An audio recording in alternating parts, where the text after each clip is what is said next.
You're listening to Feathers, a podcast of stories about God speaking and his people having just enough faith to believe him and obey. I hope these stories inspire you and encourage you to take flight in your own faith. I'm your host, Amy Bennett, and this is Season 5, Episode 4.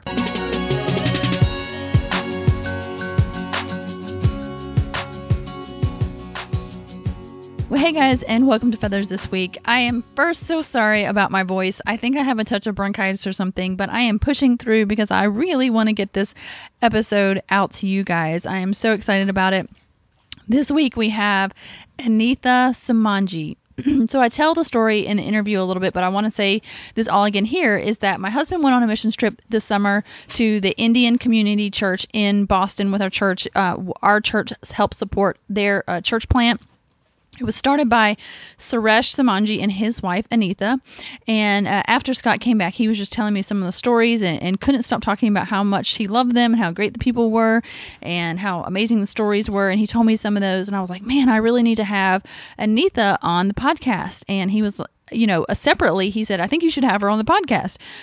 So, of course, I immediately said yes, and then Scott connected us. Well, this is way back in July after he got back from the mission trip. We started talking through email and trying to connect to get on the podcast. Well, it took over 2 months for us to actually figure out a time that we could get together. So I did the recording a week before this podcast is releasing, and just like 2 days after I read 2 days after we recorded, I read in our church's newsletter that Suresh is actually coming to my church this week. So it's totally crazy. He's going to preach, and I just couldn't believe God's timing with getting this podcast out, and then he was going to be at our church where I could meet him. And when I heard, I just kind of assumed it was just going to be Suresh at the church, which is great. I'm very excited to meet him. And then Scott called me today and said, guess what? Anitha and her kids are coming too. And we're going to have lunch with them on Sunday. So I think it's totally amazing how God worked all of his timing out. And, it's just one of those times where you just feel like God must be orchestrating something because it just seems too coincidental to be otherwise. So anyway, if you are in the Charlotte area, I would love to see you at North Rock Hill Church in Rock Hill to hear Suresh and meet his family.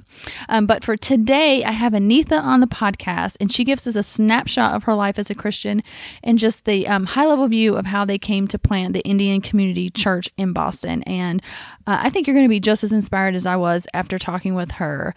So let's go ahead and jump into my conversation with Anitha. Well, hey, Anitha, and welcome to Feathers today. So glad to have you with me. Hi, Amy. Thank you for having me. Oh, it's such a pleasure to talk to you. So for people listening, I would just want to fill everybody in kind of how we know each other. My husband, Scott, went on a missions trip up to the Boston area over the summer and was able to help out with you and your husband's church in Boston. And I guess your husband began to share you guys just amazing story of faith really and what you guys are doing in that church. And his comment was that I should have you on the podcast, and I totally agreed because I was so interested in your story. And so I'm so glad to have you here today. I would love for you to give everybody just to introduce them to yourself and your family and what you guys do. Sure. Hi, all of you. I'm from India. My name is Anitha Summangi. We moved to United States in 2009. I moved to United States in 2009, and my husband was already a student here in Cincinnati, Ohio, Temple Baptist College. So I moved here, and then, but basically I'm from South India. I was born and raised in a city called close by Hyderabad. And my father, he worked for military, and my mom was a teacher. I grew up in a Christian family, and it was very different. When I say Christian, it's people it's nominal Christians. They don't believe in Christ. They are just Christians because they are born in Christian family. That's how I used to think like I was a Christian. But later in life, I have realized that's not the Christianity. If you say Christian, you have to be a follower of Christ. So So how is it? I'm just curious. I don't mean to interrupt you, but how is it No, that you? So it sounds like maybe a cultural sort of Christianity. How I didn't even know that actually India had even a cultural kind of Christian background. So what's kind of do you know the history of that in India? Actually, there's very less % of Christians in India, but most of them, out of that also, most of them are nominal Christians.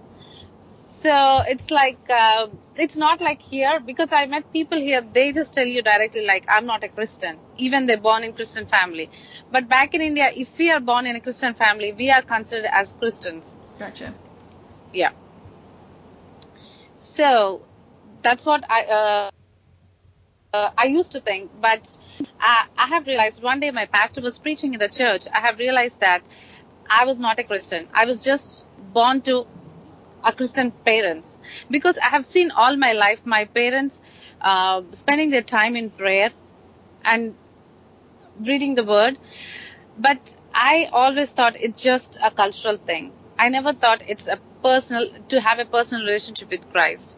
So when a preacher was preaching and he was talking about John 3:16, that time I have realized like how God has loved us and what he has done for us. So that day I have accepted Christ as my savior. So from that day I have started following him. I was 17. Okay. Yeah. So I have started following Christ. Like I was praying and reading the word. But after few months, I have realized like the day I have accepted Christ, I don't have the relationship after few days. Like I don't feel that relationship. So I was still longing for that close relationship with God. So when I was like, years was passing, I still used to go to church because I was supposed to go to church. That was my parents' thing. So I used to go to church. I used to be in choir. I used to pray. I do everything, but I didn't have that relationship with Christ. But when I was at the age of 25, one day I was very close to my dad. So one day he used to help a bank. He was retired when I was very young. He came home and he started helping a bank for almost 20 years. So one day he went to bank one morning and I got a phone call from bank saying that he's unconscious. So I went with one of my uncle there, and both of us went there. And what I have seen is when I went to the bank, I have seen an ambulance in front of the bank, and my dad was in the ambulance. So I didn't know what happened exactly. I was just asking people what happened. Everyone said, he's okay, that's fine, you just have to take him to the hospital. So my uncle said, why don't you go in the ambulance, I'll come behind you. So I said, okay. I was sitting in the ambulance and I was looking at my dad, and what I have realized is he's no more. I think he had a massive heart attack for the first time and he passed away. I'm so sorry. So I was sitting in the ambulance and I was looking at my dad, and out of the ambulance window, I was trying to look for my uncle. He was not coming with us. So in ambulance, I was the only one who is sitting and looking at my dad. At that time, I didn't know what to do. I was trying to call everyone, my mom, my brother, everyone, but no one was answering my phone call. But I was sitting there lonely and I don't know what to do. I was trying to contact people. Nothing was working. But at that time, I was feeling someone is sitting next to me and telling me, do not worry, I'm going to be with you forever. So I have feel that's like it's God's presence was holding me, not people, or not someone who is in the ambulance driving or anyone. But that time I have realized no matter what happens in life, God is going to be with me. So that's my personal experience of having Christ in my life. So yeah, that's my story about having Christ. Yeah. Oh, I think that's great. He used one of the worst times in your life to be most present with you. Mm-hmm. That's so and good. From that day, I have experienced Christ in so many ways. Like, I know that he's with me all the time. Yeah. Mm-hmm. So tell me, at what point did you meet your husband, and how did that come about? Okay, so this my dad was passed away in 2006. So in 2007 December, one of my aunt called me on December 5th. They live like 4 hours away from my place. So she called me and she said, I have a friend who is coming from America. Would you like to would you like to talk to him? So she asked me. I said, okay. Then she spoke to my mom, and my mom, my brother, everyone was willing. So we all went to that place, my aunt's place. And that day, like, it was late night. So we all went to bed, and next morning around 8 a.m., I was up and I was ready, and I didn't know what to talk because I didn't know him or I didn't know anything about him. So I was ready and I was sitting on the couch, and there comes a guy, and he's like, he said hello to me, and I said hello. And then he went back. That was on 6th of December. He went back to his native place that's almost like 18 hours away from my place. So we went back, and that was on 6th. On 12th, their family came, like whole family, like his parents, his siblings, and everyone came. And they said, we were all talking, and all of a sudden my parents and his parents said, why don't you guys get engaged?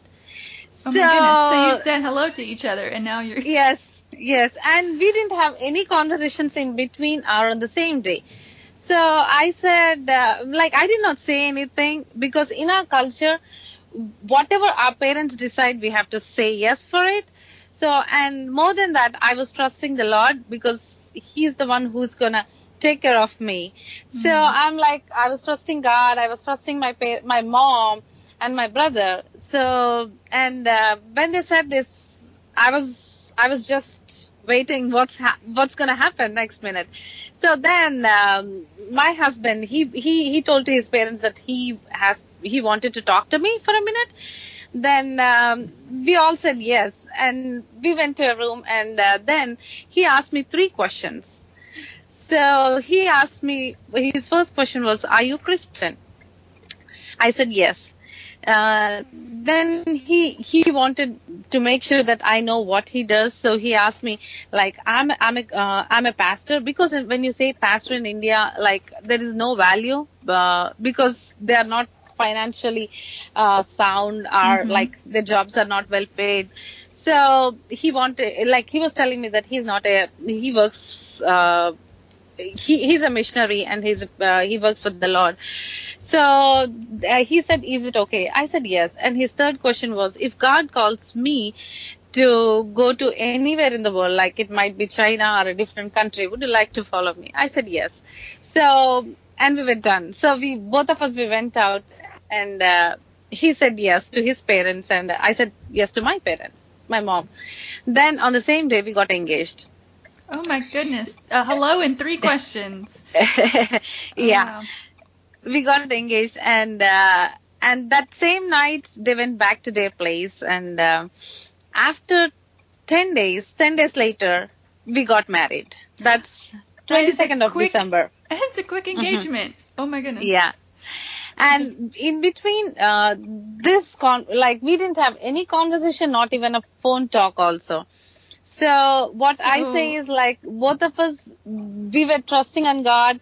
All I did is I was trusting God, and I was praying. If God's will, let it be done. If not, whatever His will, let it be done. So, yeah, I believe it's completely God's plan in my life. Wow, that is so much trust and faith. So is that the cultural norm in India to have such a short engagement?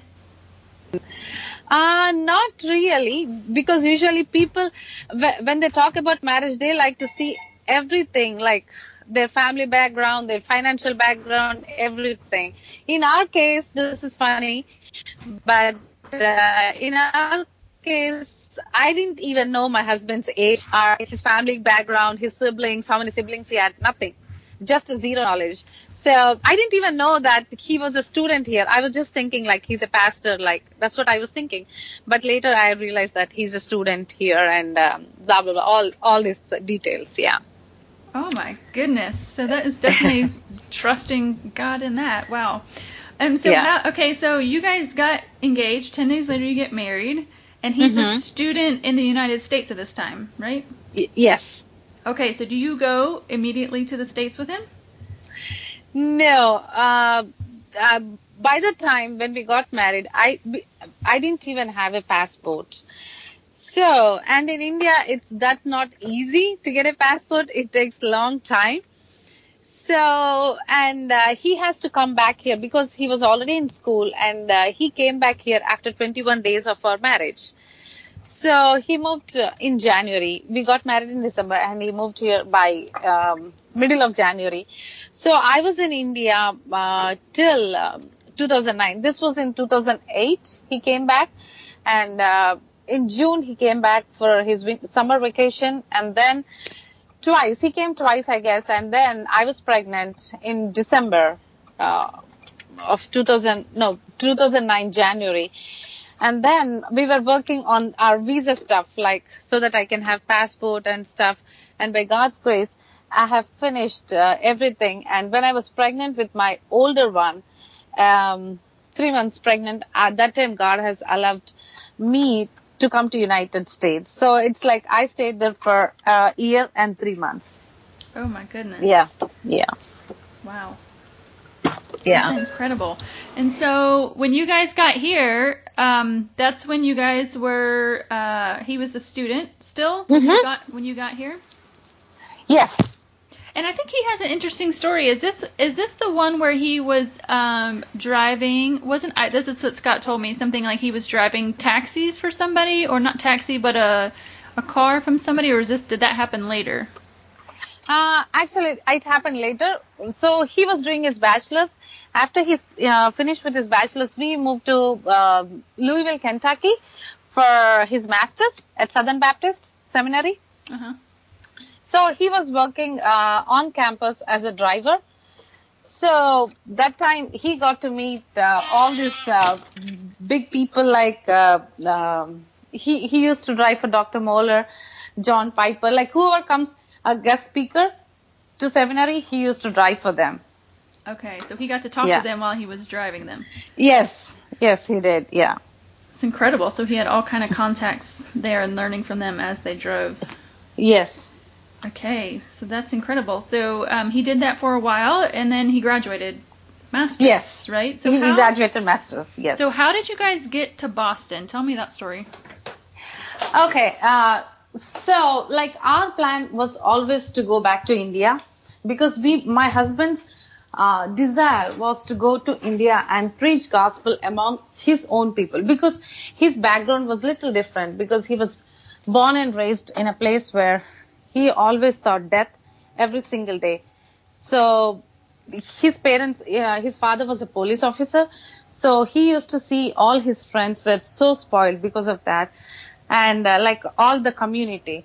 So he wanted to preach gospel to his friends, his community. So we wanted to go back, but that was our plan.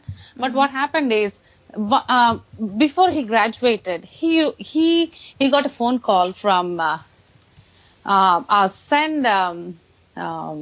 He's like a catalyst, church planting catalyst. He called seminary to. He wanted a family who have a degree in like in church, like theology in the seminary. Mm-hmm. So he was looking for a guy who, with a family who can come to Boston and serve the Lord among Indian people, because there are like 80,000 Indian people without no evangelical church. So, in Boston. So he wanted a family. So he called seminary, and seminary have connected to my husband. But every time, whenever he called, my husband always told him, this is not my plan. My plan is to go back to India. So he have called like so many times.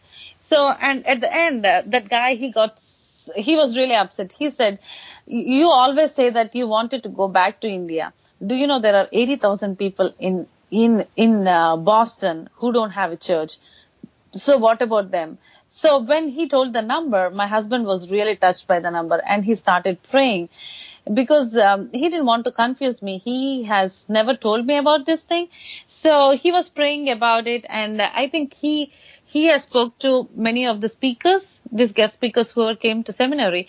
So, and one day he told me that he wanted to talk to me something. So both of us, we went out, and he shared with me saying that now, like, he has been praying about it from so long. So he said, I'm praying about this thing about so long, but I want to share something with you. I said, what? Then he told me that, like, God is calling me to go to Boston because there are so many Indian people and there is no evangelical church. I feel like this is the time we have to go. Then he was not comfortable asking me because our plan was to go back to India, and we have sent like most of our books and everything to India.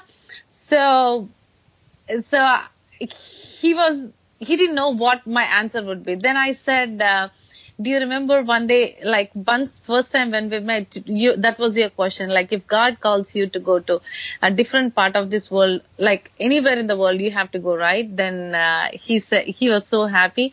That's how we have ended up moving to Boston. Oh my goodness. So you followed him to Boston. Yeah, we did. Okay, so tell me about that process. Tell me about your church that you guys have planted there. Actually, we have planted Indian Community Church. We work among Indians, and because there are so many languages in India, and the culture is so different. Every state has a different culture, and it's like if you go to a different state, like a state next to it's called Mumbai or Delhi, different states, you see the culture, habits, language, everything is different. It looks like you're going to a different country. So that's how it is. But we all have one language. It's like English is our official language, and Hindi is our national language. Like most of the people, they understand Hindi. Every state has their regional language, but Hindi is like national language. So most of the people, they know that. So like we've been working with all Indians. It's not like any specific region people, but we work with all Indians. So yeah, that's what we are doing in Boston. Yeah. That's incredible. So what has been the response like to the gospel from the Indian community? Oh, that's a good question.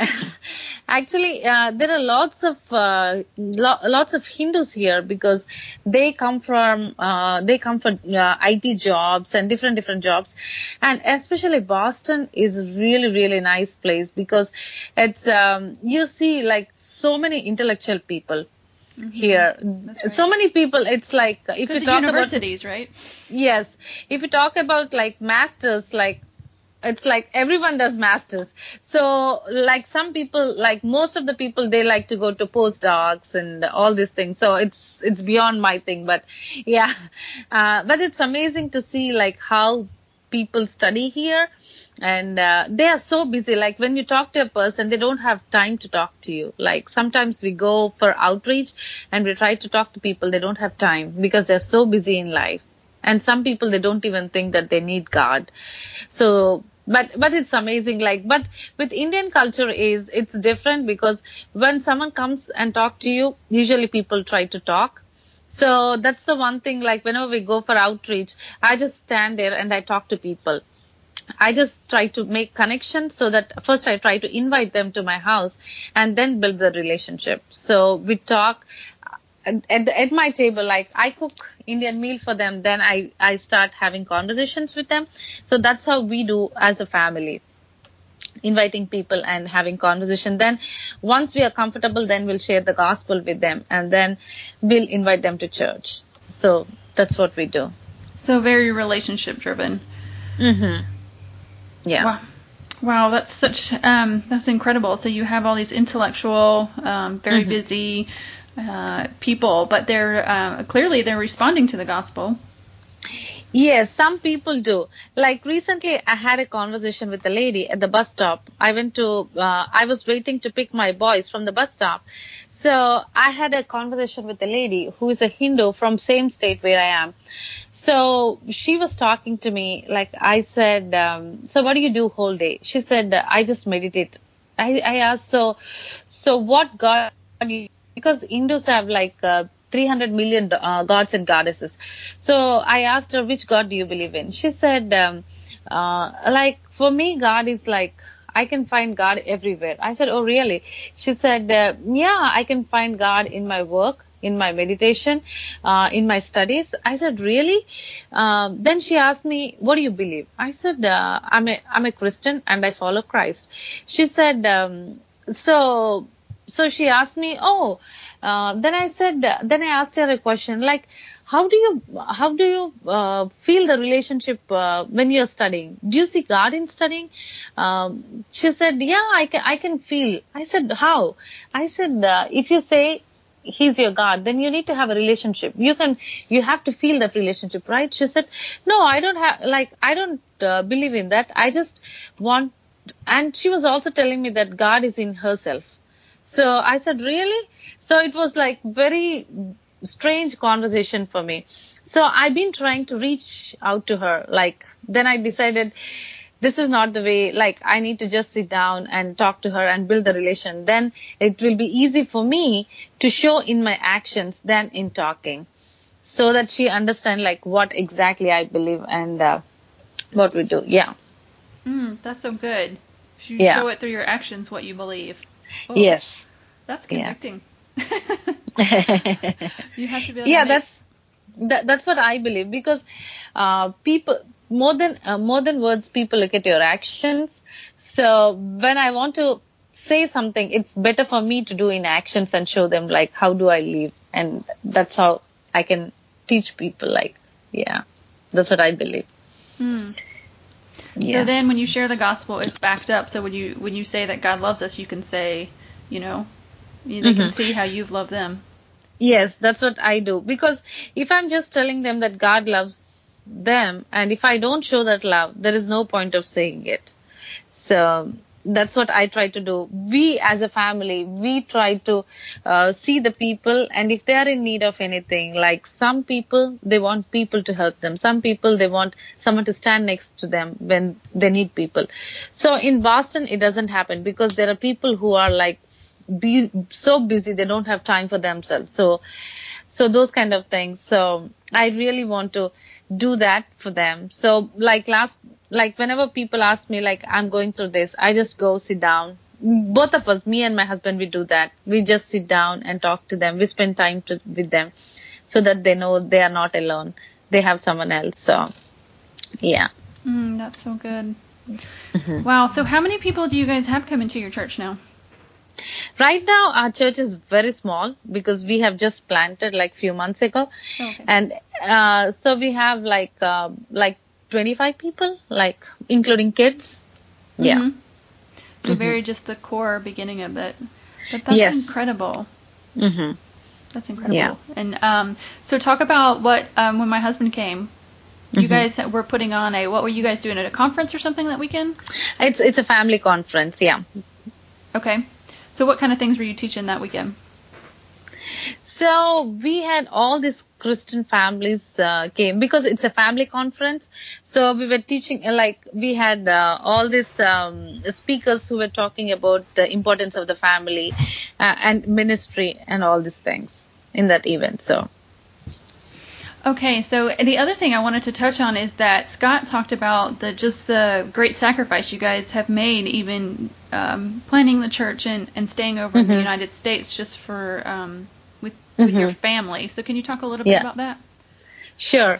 So as I told you, like when my husband shared about moving to Boston, so like we are in, like that time we were students. So like even with the internationals, it's not easy because we have visas. So we cannot decide like overnight to just jumping into a different status.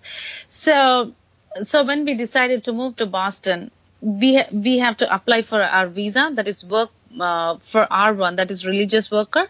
So like we met attorney here in Boston, and we have applied all the documentation for it. So the thing is, like, when your case is in the process, you cannot leave the country.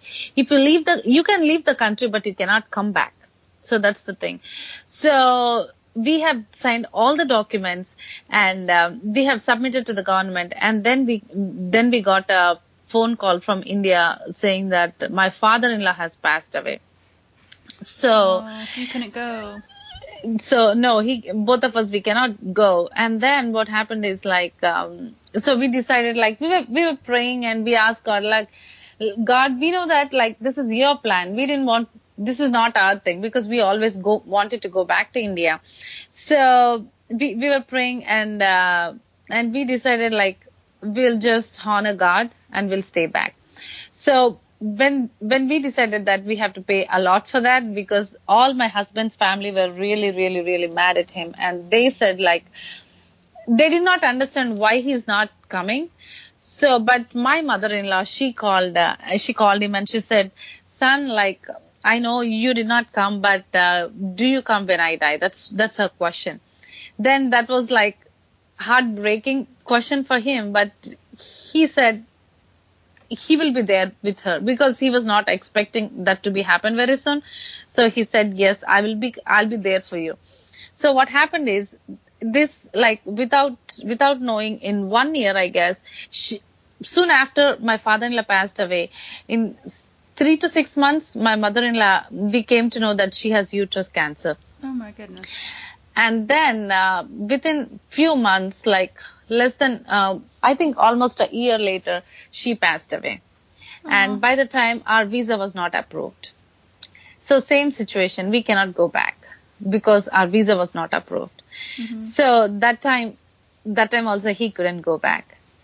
So, but we know that this is God's plan, and we were ready for do this thing also, because we wanted to honor God, mm-hmm. not just by saying, but by doing it. It was so hard for us, and especially for my husband, because he loved his mother, and he's the youngest one in the family, and he was very pampered by his mom, and all these things. So it was very hurting, but we know that one day we'll see her. So that's our hope, and we are trusting God. That's why we decided, okay, so yeah. That was the thing, yeah. Gosh, that's like straight out of the Gospels, where Jesus said, you know, what is the person that went and said, let me go bury them? And Jesus said, mm-hmm. No, come follow me. Yeah. Wow. It's, yeah, but God has been very faithful in our life. Like, I always say that, like, I don't have any family here, but I have seen God's grace every single day. I have seen God's mercy. He has blessed us beyond what we really deserve, because I have seen God has provided so many families here in the United States, from, like, we have so many families who love us, who love upon our kids like their own. So we have seen that, like, we don't feel alone, or we don't feel like we are in foreign land, because God has loved us, and He has blessed us with so many beautiful people who love us, love and care for us, and so many people pray for us too. So, yeah. Yes, for sure. I know we do at our church. Mm-hmm. Yeah. I'm so glad that our church are partners with you guys. It's so exciting to see what you guys are doing. Thank you, Amy. Yeah, I really, really appreciate. Yeah. Yes. Well, it's just really incredible, and I do see that exactly what you're saying is that your actions really back up, and it just, to me, just shows how much faith that you really have in who Jesus is and what He mm-hmm. did, and the change that He can make in your life. You've faced so much sacrifice, and mm-hmm. I know it's hard to plant a church, particularly. I mean, you are in a foreign land, right? So that's yes. really incredible. And mm-hmm. the love that you have for the Indian people in the Boston area. Mm-hmm. I am in the IT world for a bank, and so I work with a lot of people from India. Mm-hmm. I actually Yeah, usually several times a week we have meetings with people that are in India and contracting to the bank. So I personally have a heart for Indian people too. So That's awesome. yeah, so it's just incredible to hear what you guys are doing and the sacrifice, and it just encourages my faith, because it just, it's like if they believe that much and they sacrifice that much, then it just confirms what I know of Jesus in my life. It just encourages each other. Thank you. My hope and my prayer is like, I really want to see my children serving the Lord. That's my desire. What I feel is like, without my parents' prayers, I wouldn't be here. Same thing with my in-laws. So unless our parents are not there, we are not here. So same thing I want my children to see. Now, when I see my kids helping in the church, like they help us with setup, they help us with take down, they help us so many things for the church. When I see that one, I feel blessed. That's my biggest desire, to see both my kids serving the Lord in the front line. Yeah, and not it's because of us. That's my everyday prayer, that Lord, give them a heart to serve you. That's my every single day prayer, that they have to serve the Lord, no matter whatever the circumstance might be, but they have to serve the Lord. That's my desire. Both of our desire, my husband and mine. So that was our prayer before they were born. So I trust in the Lord that He's going to use them mightily for His kingdom. Yeah. That's so good. I know. I love that. I do pray for my kids too. I'm like, I don't care about anything else. I just want you to, I say a different way, that I just want you to love the Lord, because the Lord, if you love the Lord and you put Him first, then He's going to direct you in whatever He has for you. Yeah. So I love that specific though, that, that you will serve the Lord on the front lines. I'm going to pray. Yeah. Because I see, like, my older one is in the first grade, and by the way, I have two boys. One is 7 and 5-year-old. So my older one is David, and he's in first grade. And the other day he came from school and he was talking about like his science class, and he was telling me, Mama, teachers doesn't make any sense to me, Mama. I said, why? Then he was telling me, because they tell us that we came from animal. They say that we haven't created by God. So I'm like, I was just waiting to hear from him. He said, you know what, Mama? But I don't believe those teachers. I believe in God, because He's the one who has given us life. He has created everything.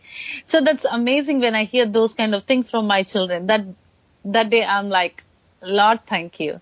I cannot express my joy, but I see that, because in Boston, you see all these things. Like every minute you see all these things, like seeing these things, it hurts my heart. But when I see my children in the church serving the Lord and learning about the Lord, that's the biggest blessing I feel, to serve the Lord. Like, yeah. Mm-hmm. Because as our parents. our first mission field is our kids, right? And yes, that's true. Yeah. Yeah, it doesn't matter. I mean, it matters who we reach, but if our kids aren't serving the Lord, then somewhere we've gone awry. We've gone wrong. Yeah, I totally agree with you. It's and I love that. I love that we have the same heart for our kids. That's so good. Well, I cannot thank you enough for taking the time to talk to me today. I'm so encouraged. Thank you, Amy. Yeah, I'm really blessed to share my story. I hope people who are listening this will be blessed too. Thank you. Thank you, Anitha. Thank you. Well, guys, I hope you enjoyed that interview with Anitha. I know I'm just so inspired. There's just a couple points that I wanted to take away from that. And the first thing is just their heart of hospitality and how they are so relationship driven. Just, she talks about the first thing she does is just talk to people and just invite them into her home and feed them, and then talking about the gospel and just showing them love. I love that she says, if you don't show love, there's no point in saying it. So that's so challenging to me, to show love first, and then we can talk about the gospel after we've shown the love. She talks about going to just sit down with people so they know they're not alone, spending time with them. That is so challenging. Our time is just one of our most valuable resources, and being able to give that to a person that is in need is so important. I love too how God gave them a heart for a people, the Indian people, but they weren't where they thought they were going to be. God puts these desires in our hearts, and so many times He redirects us in a different way. So they thought they were going to India to serve Indian people, and yet God says, yes, I want you to serve Indian people, but I want you to do it in Boston. So like the desire was met, but it's just not how they thought it was going to be met. And I've seen that in so many stories before, that God puts this desire and we think we know how it's going to go, but He just is so sneaky and redirects us in a different way. And the last thing is just the sacrifice that they are making for the sake of the gospel. Just in the way that they are not with their family. They are in a foreign land to them. How they had to miss their parents' funerals, knowing that they can't complete the work here in the States that God has given them to do if they leave. And y'all, this is the very definition of following Jesus. He talks about, if anyone is going to follow me, deny yourself, take up your cross. And it's following Him no matter what, even when it's hard. Let's just be clear. Obedience is not easy. But when you know Jesus and you know the difference He makes, you are willing to follow Him so that others can know Him too. And that really is where my heart is with sharing these stories on this podcast, so that we can all be inspired to live that kind of life for the gospel. So I hope Anitha and her family have inspired you today. Once again, if you're in the Charlotte area, come and meet them at North Rock Hill Church in Rock Hill, South Carolina. You can also check out the show notes over at featherspodcast.com. It will have a link to their church in case you want to connect with them in Boston if you're in the Boston area.